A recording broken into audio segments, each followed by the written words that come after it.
আপনাদের সাথে কাতল মাছের ফ্রাই রেসিপি শেয়ার করব। তো সবাই আমার সাথে থাকুন, দেখতে থাকুন আমি কীভাবে মাছটা ফ্রাই করি। বড় সাইজের 5 পিস মাছ নিয়ে নিয়েছি। দিয়ে দিলাম 1 চামচ মরিচের গুঁড়া,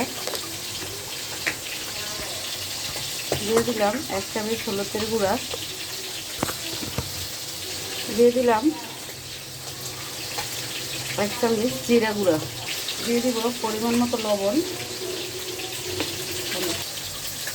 দিয়ে দিচ্ছি আমি 1 চামচ পরিমাণ রসুন বাটা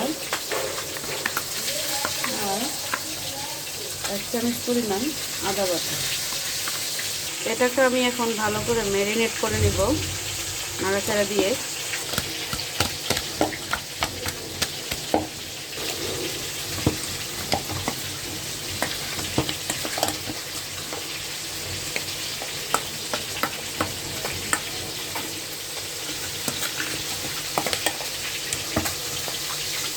এটাকে আমি এখন ম্যারিনেট করে 1 ঘন্টা রেখে দিব। 1 ঘন্টা পরে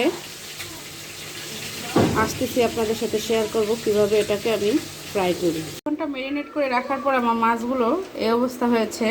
এখন আমি চুলায় একটা প্যান বসিয়ে দিয়েছি। এখানে আমি দিয়ে দেব পরিমাণ মতো তেল।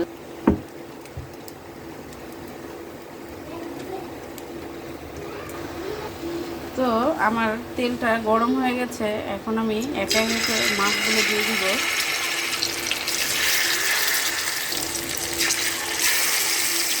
তো আমার মাছগুলো সব দিয়ে দিলাম। এখন আমি এটা ভেজে নিব। এটার মধ্যে যে মশলাগুলো আমার আছে এটার ভিতরে আমি কিছু কাঁচামরিচ ফালি আর পেঁয়াজগুলো এটার ভিতরে মেখে নিব। দেখুন এই মশলাটার ভিতরে আমি পেঁয়াজ আর কাঁচামরিচগুলো ভালো করে মেখে নিয়েছি।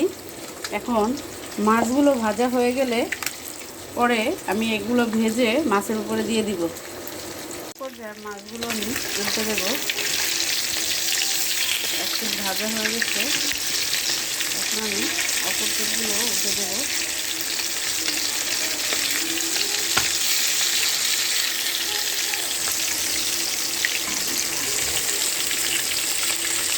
তবে সবগুলো মাছ এভাবে উল্টে দিলাম। এখন আমি এটাকে ভালো করে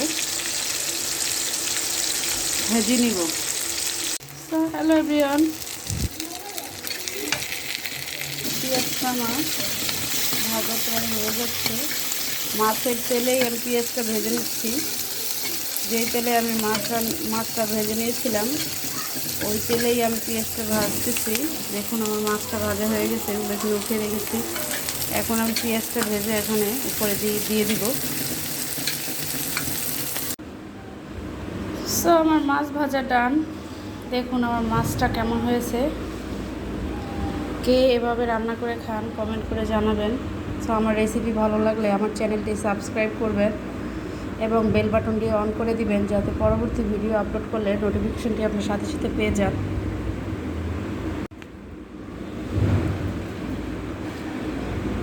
তো কেমন হলো আমার মাছ ভাজাটা সবাই বলবেন। সো আসসালামু আলাইকুম।